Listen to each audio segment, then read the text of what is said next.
Good morning. Good morning. How are you?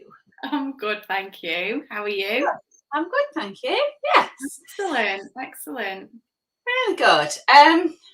Right, where are we at? What have we been doing? It's been a bit of a crazy weekend this weekend. I didn't get over to Glossop, but I did get over to Marple and New Mills, and it was nice to see everything that's going on.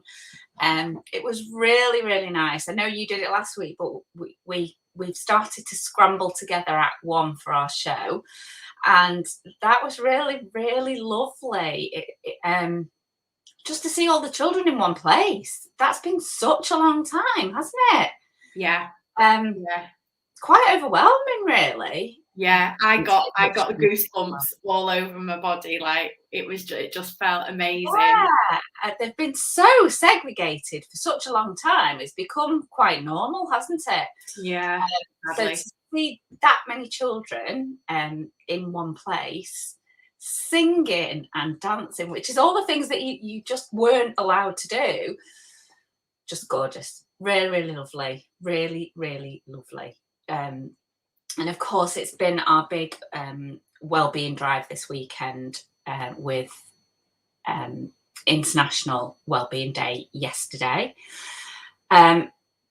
So this week with Take Part, I have been really focusing on staff wellbeing.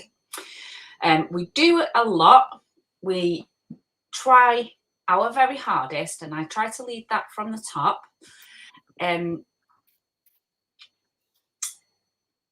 It's extremely important to me, but we know that day-to-day living can sometimes get in the way of what's important. So every now and again, I am going to press pause and I'm going to make sure that everything we say we're doing is actually what we are doing.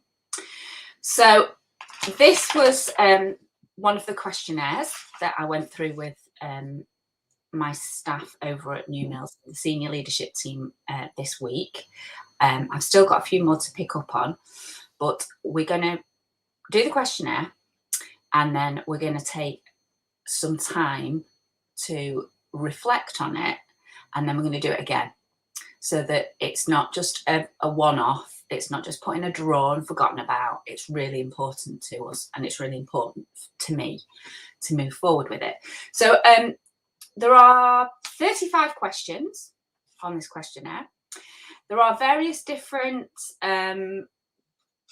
sections to it. So work-life balance is one. Now, work-life balance is very different for very many different people that work at Take Part. Some people have very, very part-time hours, their choice, because they've got all sorts of other things going on. And some people are full-time. So it will depend on what your job is. But I do think it doesn't matter whether you voluntary doing half an hour a week. It doesn't matter whether you're full-time doing 35 to 40 hours a week. You still matter to me, and I think that's really important to push that out. So the first part of it is work-life balance, and the second part of it is doing your job. Have you got all the things you need and you are able to do your job properly? The third bit is communication, and the fourth bit is the Take Part community, and then the final section is personal well-being. So there's lots to look at. The questions are things like, am I able to find time in my week to relax? So I'm just going to throw that over to you while we're live. Leanne, as head of school at Glossop and our business development manager, you've got quite a busy job at Take Part. You've also got a young family and a very busy husband, and lots of other things going on. So are you able to find time in your week to relax? On a scale of 1 to 5. I don't. And that is partly my fault.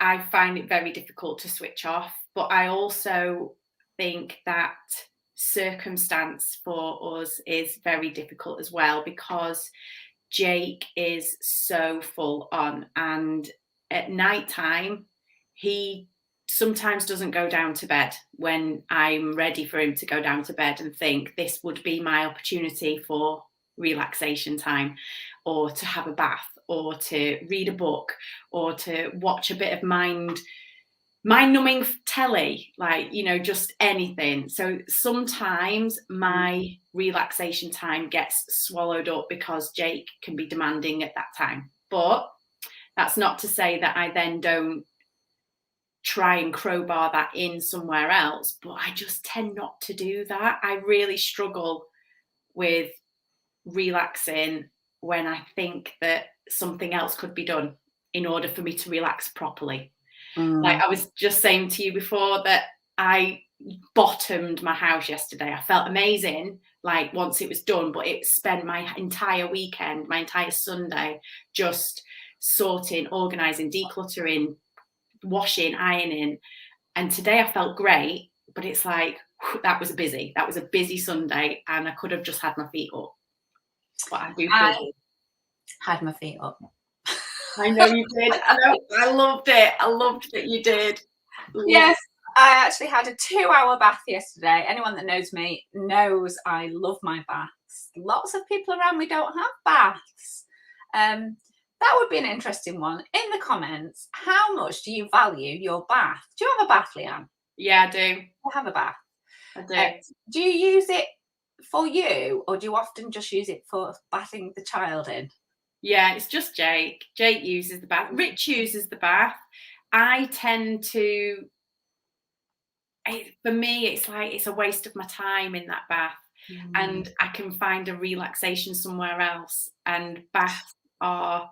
I think that's really important. You've got to find your thing, haven't you? Some people do not like switching off because they don't know what their thing is. But I do think that is really important to find your thing. It takes a bit of time to find it, I think, doesn't it?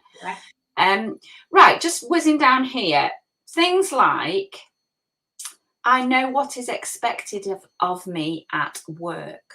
Now, if you're in a job and you don't really know what you're doing, or you don't really know what's expected of you, then that's important, and it's going to create some anxiety and maybe even stress.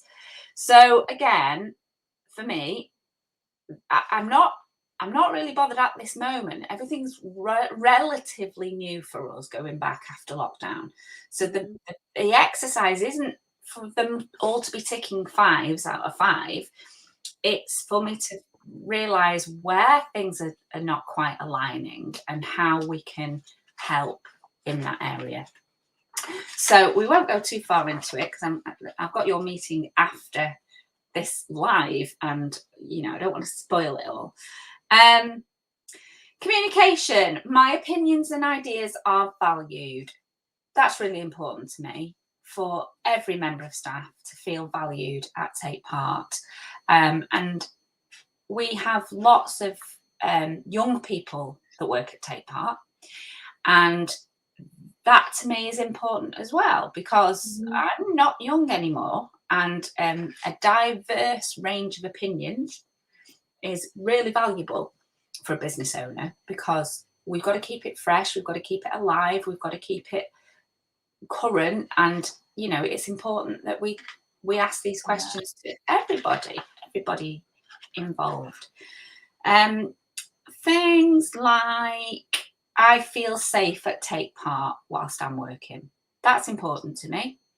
And if that's scoring at the lower end, I will be jumping on that immediately. Extremely important that wherever you work, you feel safe.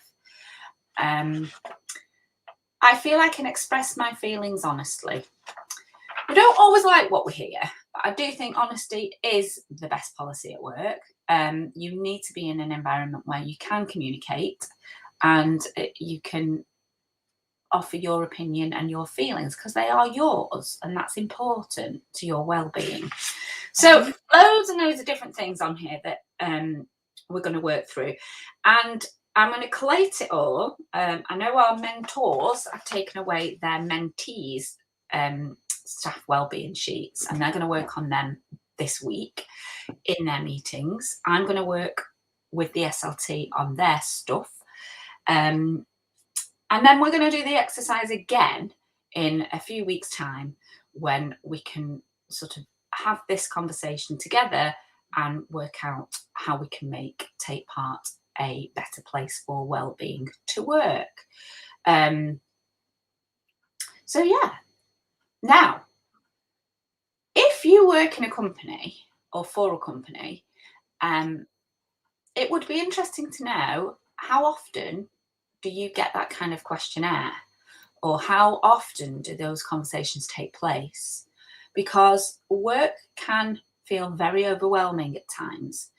And especially with what we do, it's very, very busy and emotionally driven at certain times.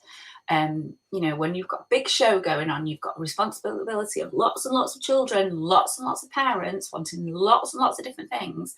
It's important to understand that well-being needs to be paramount with everyone. And I guess schools are in the same boat. Is there enough time devoted to well-being in our schools?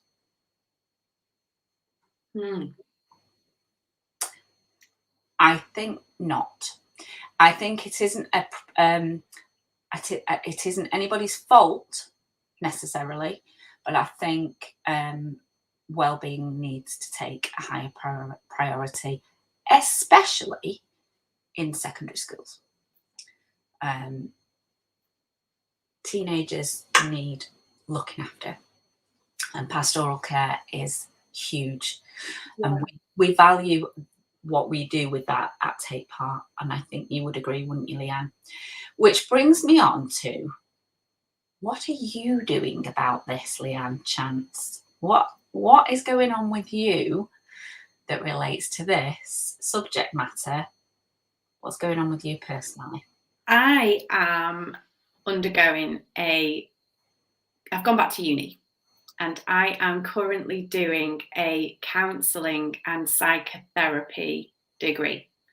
And this correlates directly to exactly what you just said. And my whole thing for this is to help everybody, but mainly I want to be able to help in schools through what we can offer at Take Part, but with the added oomph that this would give in order recognition and being able to actually get in front of the right people with the right things to say.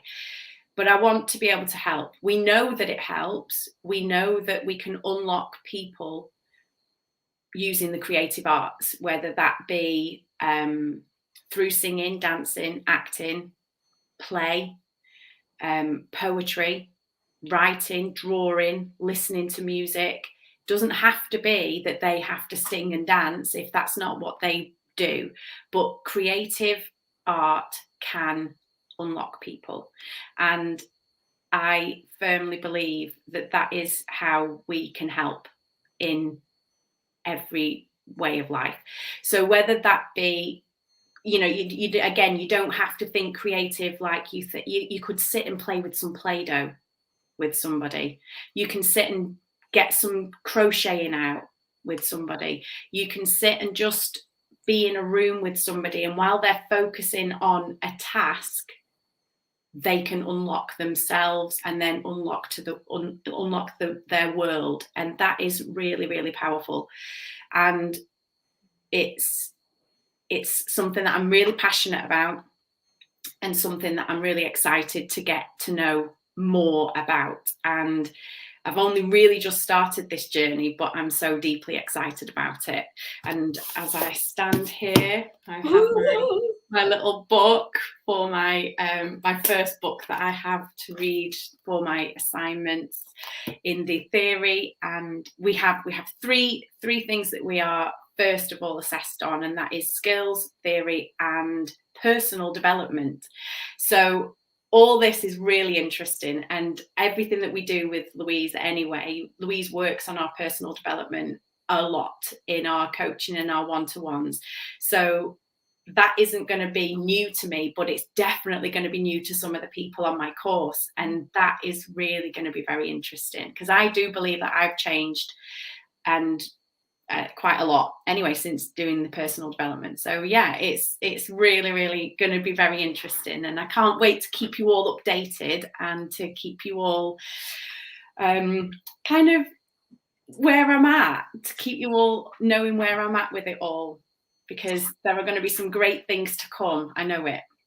I'm just loving your excitement about your new learning journey, and I do think lifelong learning is it's quite empowering, isn't it? And I'm loving your energy with that. And I know in some of our coaching sessions, this comes out quite a lot with Leanne, that she's not finished yet, she's not done. And I think you're just going to keep going, aren't you? Yeah, I think so. And I think that when we were talking about our passions and our things and why we're here, where we are at the course, the lecturer who was like, I can see that you feel like you're running out of time and you need to learn it all.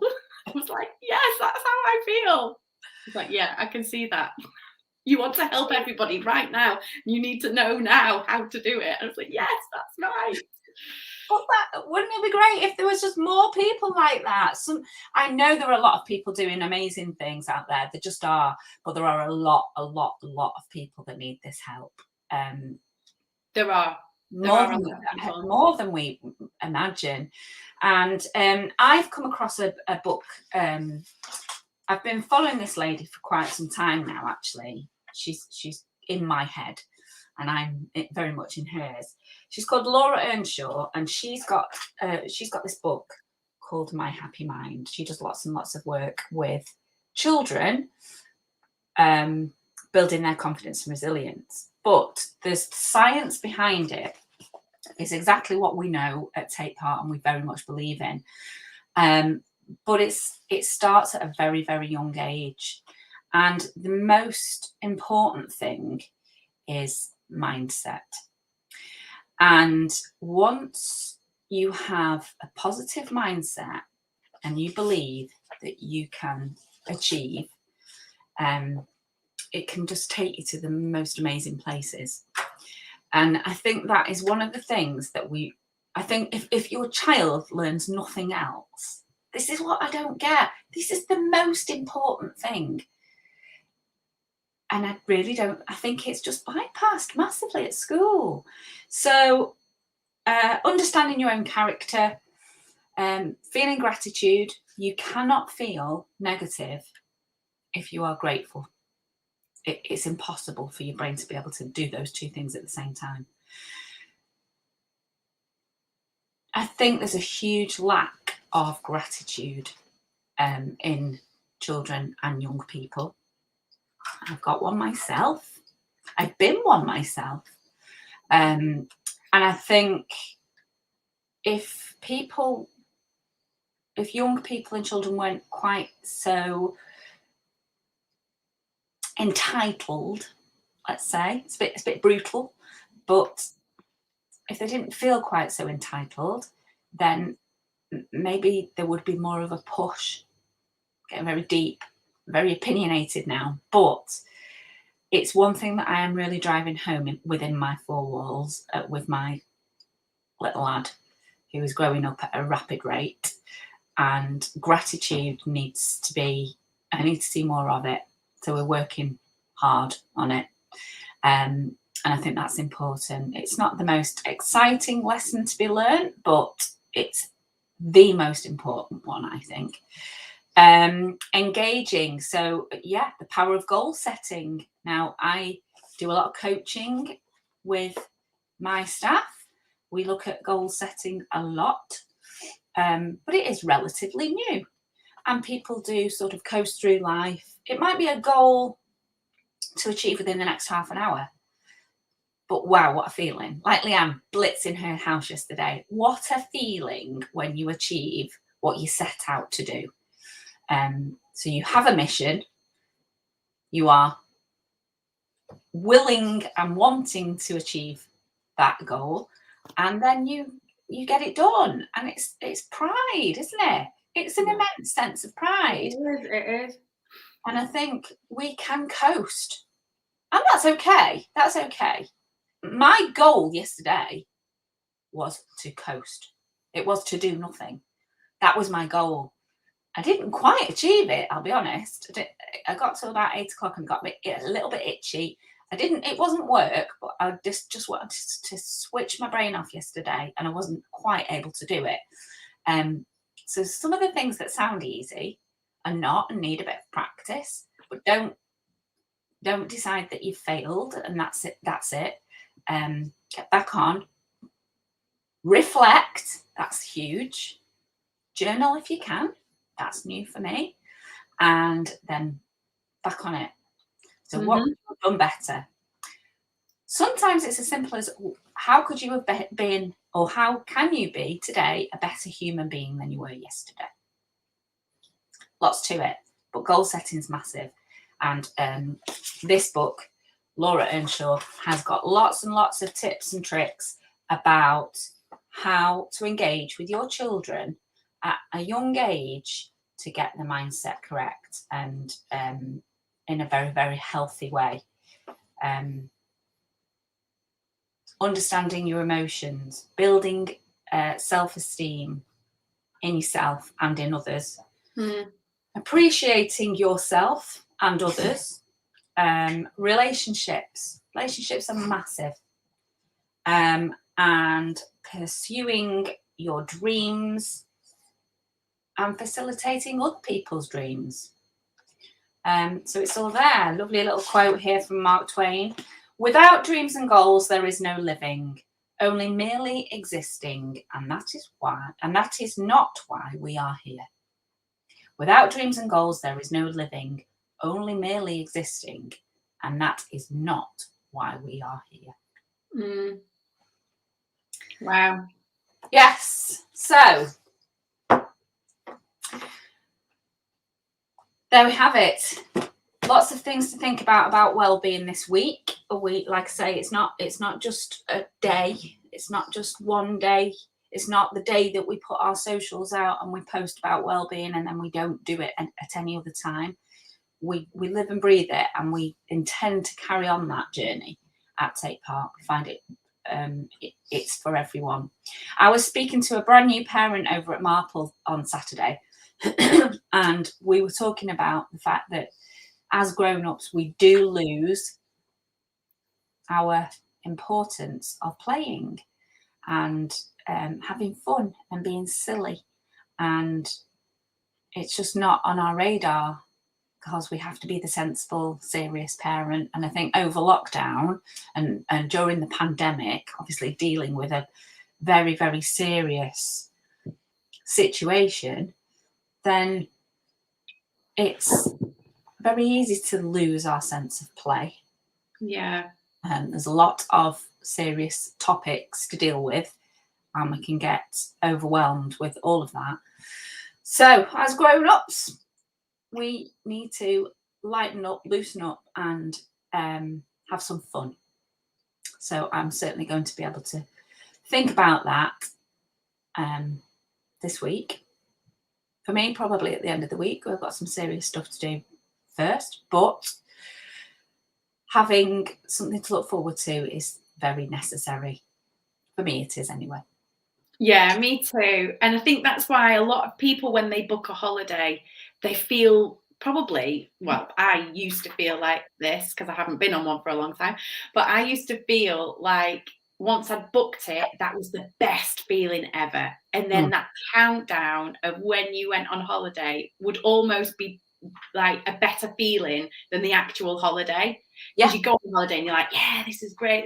And then you start to almost count down when you get back to work again and start it all again. But booking things, booking holidays, booking a day trip, booking anywhere is just so good for the soul.